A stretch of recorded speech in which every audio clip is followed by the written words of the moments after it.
Zanatha friends, Haley Gallup here. I'm going to be talking about Nella Nelson's video, the importance of story video, and also, I think for the most part, I'm connecting them to the two articles that we're supposed to read by Jan Hare and Myra Dunn. I found those articles to be very inspiring, and they kind of reignited a fire in me for Indigenous education, and that's kind of, the field in which that I want to work in as an educator. I love teaching in a classroom, and so I want to be applying everything that we're learning. But I love learning more. So I'm really excited for this course. However, it is kind of very hectic right now. And yeah, we're going to do this. We're going to get through it. So Nella Nelson's video was very important because it talked about the diverse ways in which we engage with this umbrella term, literacy, and that there are many ways to be literate, right?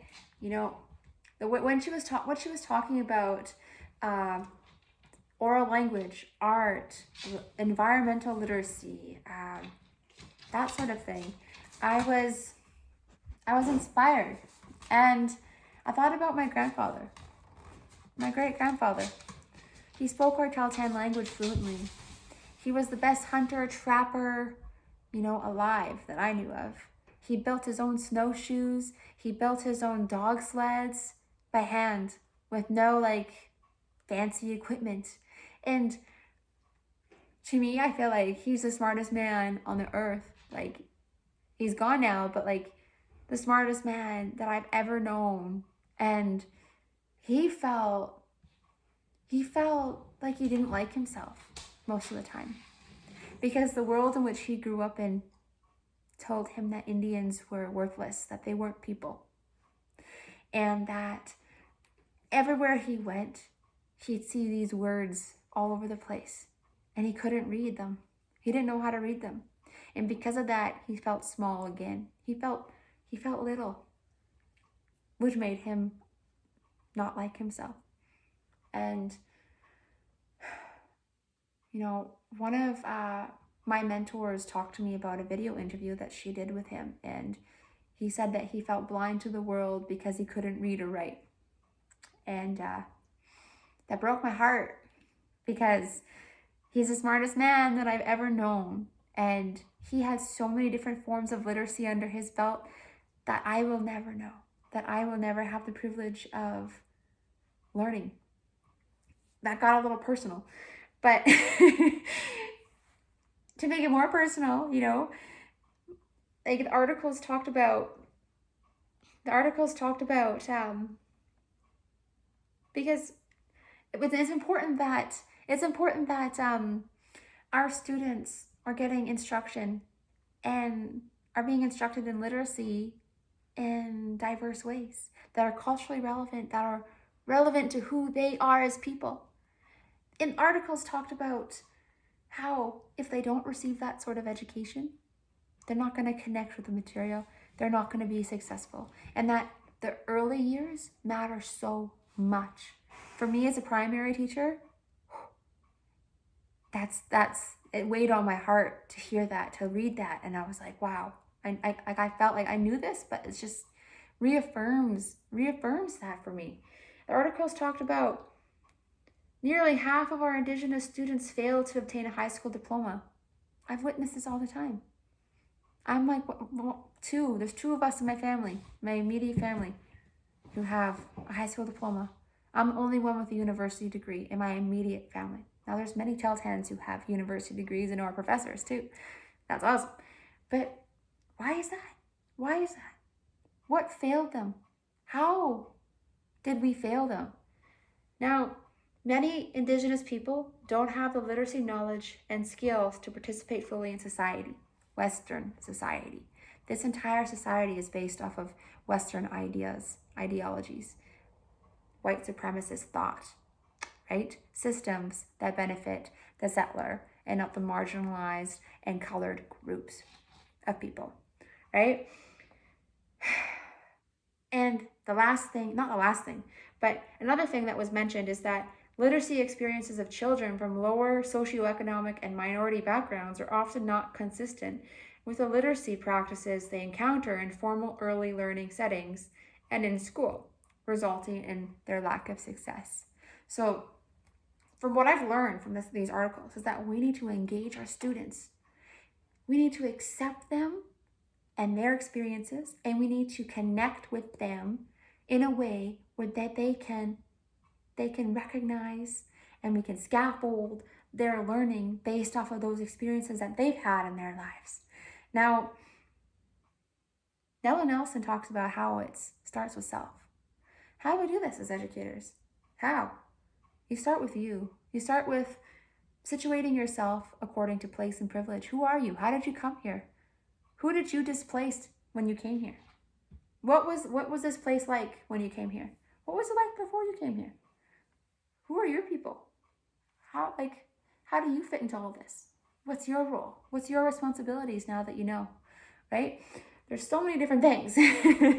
Now, talking about the importance of story, I was captivated by her. Captivated. So many different modes of literacy that she used in her performance and her storytelling. She did not rely on a written book. She had pictures in the background, she had a drum, she had, her language. She had books in the background. That's awesome. But it was simple. She just captivated the students because she met them where they were at. She engaged with them in a way that they could understand and engage with her, whilst teaching them about a new culture. Because if you didn't notice, the students in the crowd were from very different backgrounds. And some of them may not even know what Indigenous people are. So that they were getting their experience, and that was very amazing. Now, I wish that I was that good right now. To be able to not rely on a book and just let it out, But I'm learning a lot of the ways, or a lot of the things that I've been taught as a educator of how to teach and how to be, all the ways I've been taught how to, have a balanced literacy program and all these things. My goals this year is, well, first of all, I moved to my home community so that I can learn my language and my culture, because I had to sacrifice all of that just to get a Western education. And it's my goal as an educator to ensure that my kids can walk in both worlds. The articles talk about code switching. That is also very important. And I see that is relevant to both the videos as well. So a lot of our students come into schools, a lot of our Indigenous students come into school speaking a different dialect of English. They say that this happens in Australia. Well, it happens here too. And my family speaks that way too. And that's no deficit on them and who they are as people. That is just the intergenerational way in which they have been exposed to English, in which they have learned English, and how English has been put on them. My family went to residential school. We have intergenerational trauma and mistrust with the educational institutions. Valid, right? Valid.